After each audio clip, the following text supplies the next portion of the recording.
Hello everyone and welcome to a little bit of League of Legends VOD review. Now I know if you're coming here from Twitter you're probably used to me doing something football related. I've done stuff like video breakdown in the past. I mostly do written.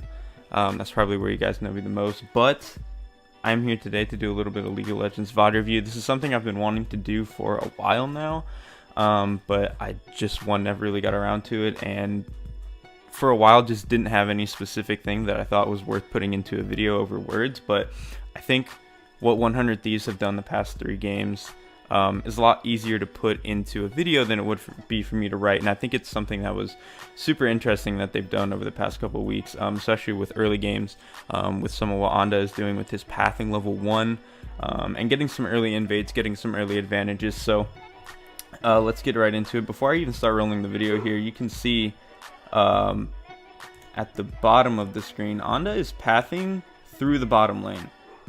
He's pathing there with Bang. He is going to end up coming down to this tri-bush. You can barely see the ping. I kind of went over it for a second. You can barely see the ping there. They're going to try to meet definitely here on the Kaisa. So I'll play the video and kind of let them walk down to that area, and I'll pause it right when they get there and right when they start, right when they kind of start scrapping. You can see AnDa down there through the lane, trying not to get caught on any vision before he wants to do anything. And right here you can see Bang and AnDa are right here. They're ready to start fighting deftly. Bang hits the Q from the Ezreal, gets a little poke damage down, and AnDa takes his hook shot on Camille early first, so he's actually able to jump over the wall right here, stun deftly. Now deftly's got a problem. Camille's shield passive level 1 pretty much makes it impossible for Deftly to win this trade at all, because not only is Deftly already down health, he's a level 180 carry, and he's a level 1 Kaisa much less, so he really has no tools to do anything, especially in the 1v2, so he kind of has to just bail here, and he ends up actually healing right after AnDa starts to walk away, which kind of seems like an oversight from Deftly. It seems like maybe he just got a little bit scared, but what 100 Thieves get out of this is, one, they're going to force the back from Deftly, which time-wise doesn't actually really get them anything, but it does at least kind of give them the pressure in the bottom lane if they want it. It kind of lets them do whatever they want with their early game, because now Deftly has to back. He can't be on the map. He can't do anything before a minute and a half. And now he's down flash, so if they want to end up coming back bottom lane later in the game, that's something that they can end up doing. And so what 100 Thieves actually end up getting with this time and space that they've afforded themselves by pushing Deftly off the map is, you're going to see here in a second, Afromove is going to end up walking over and get a ward on the Raptor pit. And what that's going to do is that if they ever see Nocturne come onto this vision, they're going to know where he is, and they're going to know what they're going to end up wanting to do. And so what is going to end up happening, and I'll play this in another clip later, is that you can see Contracts up here at the top of the screen. He's actually going to end up going and invading the red buff, because he knows 100 Thieves is bottom side, so he doesn't really have to worry about getting caught or anything like that. He's going to be fine to come up and take AnDa's red. But what he's going to do is he's going to take AnDa's red, and he's going to end up coming back down through these Raptors and try to get his own red. And as you're going to see in the next clip, 100 Thieves is going to spot him on that, and they're going to react to it pretty well. Okay, so before I get rolling on this clip, I kind of just want to run you guys through what happened after 100 Thieves was able to establish that vision. Like I said, Contracts went up and grabbed this red buff, but he didn't actually end up grabbing anything else. He didn't go Raptors, he didn't go Krugs. He ends up just pathing straight back down for his red buff. It appears that he doesn't really want to like full vertical jungle with AnDa right here. He wants to come back, make sure he can get his red buff, kind of try to choke AnDa out of the game, because Camille really needs early farm, early pressure to do anything. And AnDa, on the other hand, ended up getting his blue, went to his Gromp, and went down to the Scuttle right here. And he knows he can do Scuttle because presumably Contracts was on the other side of the map, and didn't walk back over. So what you're going to see here is AnDa finishing up the Scuttle, and the ward I mentioned earlier, Contracts is going to be spotted out right here. Ward probably has about 15-20 seconds left on it. But basically at this point, with Contracts at about 70% health, AnDa much more health at this point, and he's going to get more health off the Scuttle, and he's just a stronger early game champion than Nocturne, even though Nocturne does have the red buff, so maybe it's a little bit more even. Since AnDa is going to be able to spot him on this vision, he knows he can go mid lane, because you can see Right here, Lysandra, or Froggen I should say, is pushing up a little bit on the Lysandra. He's kind of shoving into Huhi right here, and he's actually going to end up doing it a little bit more as I roll the clip. He really starts to just shove up and play very far past the river. And so AnDa knows this. He sees down there, he knows he's going for the red, and he knows Froggen is pushed in here. So Froggen is going to take this glacial path. He's actually not going to take it all the way because he knows that if Huhi comes and maybe even flashes and roots him, he's just screwed and he'll die instantly. Because Camille is just going to be able to continue to CC him after that. So he kind of takes the quick glacial path, but it doesn't really get him out of the range of hookshot, because hookshot, I mean, you can see he was kind of about halfway through the lane. He takes it almost to the brush here, and he's actually able to get Froggen's flash anyway. So even though Froggen does try to do the right thing of maybe cutting short his glacial path so he doesn't get hit by Huhi, he still ends up getting caught out and losing his flash because, one, he was very far up in the lane, even though there was really no way for his jungler to help him. And he ends up losing his flash, and so for the next few minutes, Huhi's going to have a lot of lane priority, and Froggen's not going to really be able to do anything because he knows that if he screws up again or he moves up a little bit farther, even though he has the glacial path, like you just saw in that last clip, AnDa has so much range with the hook shot that he can end up punishing him for that anyway. And the next clip I'm going to show you is what AnDa is able to get off of the pressure from getting this flash, and kind of having a little bit more tempo right now than Contracts does around the map. Okay, so basically all I ended up skipping right here was AnDa taking the scuttle. That's going to end up giving him level 3. AnDa was about right here when the last clip stopped, and he ends up just kind of walking up the river to follow the scuttle and kill the scuttle. And killing the scuttle is going to give him level 3. And with that, AnDa knows...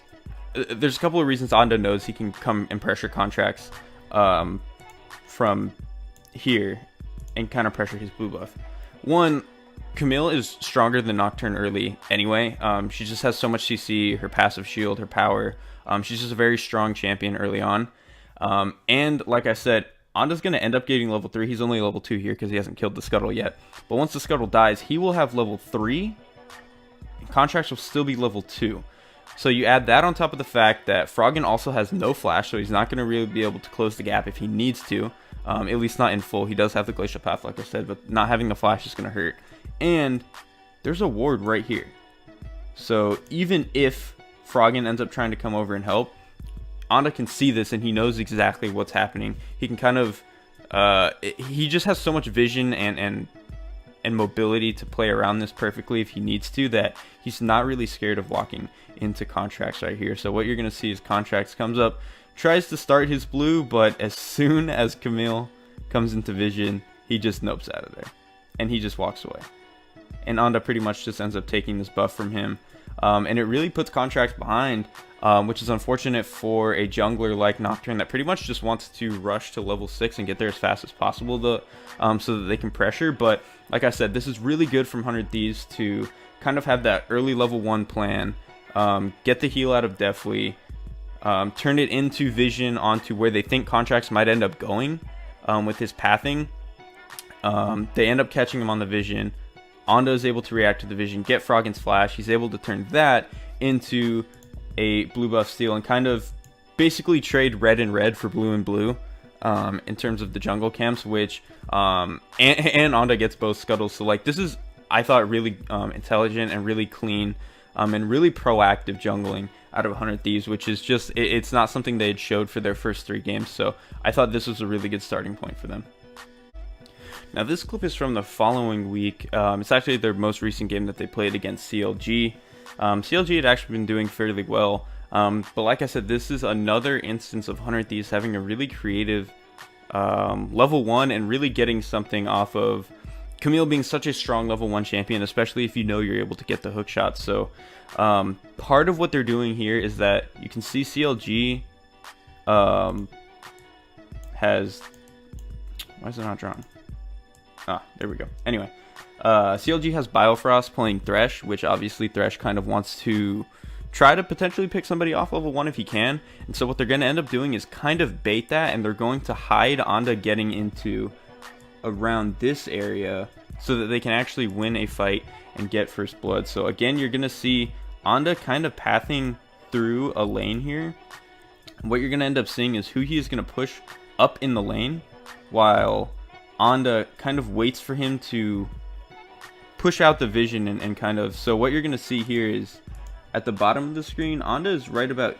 let's see. You can see AnDa is here. He's hiding behind the wall that's... I can maybe rewind here.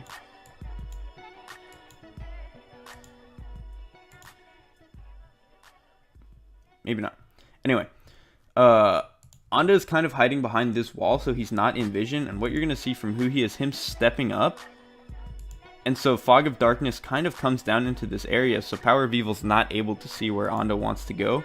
And you'll end up seeing AnDa loop around, and he ends up getting into this brush right here. So CLG have no idea that AnDa is right here. They have no idea, because when he was over here, he was in Fog of War. Hoang ended up pushing up in the lane so that there was fog in this area, and he was able to kind of loop around into here and get there completely undetected. And so now what 100 Thieves have done for themselves is they have a very strong level 1 between Bang playing Ezreal. That's a lot of poke with the Q. You're going to have Braum, who's going to be able to get his passive off with the fourth hit. That'll stun the enemy. And you're going to have AnDa taking Hookshot, which is, it's just going to be so much CC if they can single out a target. And so what they're going to end up doing is kind of dancing with CLG. This is the classic solo queue where you kind of just dance here, especially with like Thresh. And right here, CLG thinks that they have the right fight.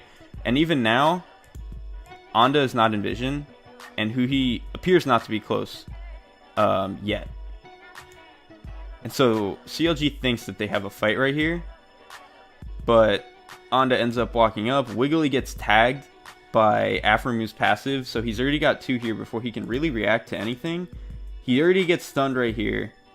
AnDa comes over, hook shots onto the wall, and he stuns him before he can even flash out. So Wiggly really has no time from the moment he gets tagged to the moment he dies. There's really no window for him to get out, because even if he had flashed in any direction, really, AnDa still would have been in hookshot range and would have ended up stunning him. He would have died anyway. There was really no chance for Wiggly to get out. And like I said, this is all because 100 Thieves was able to push up in this area, get AnDa through undetected through the vision, and really set up this play without CLG knowing what they were getting into. They thought they had the right play.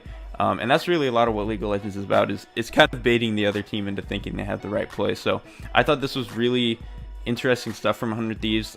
Like I said in the previous clips, they didn't really show any of this kind of creativity or aggression or anything like that in the first couple of games. So for them to kind of show some of this stuff now, really open up the game to let AnDa kind of take over early, I think it's really encouraging, and I think it means a lot for them moving forward.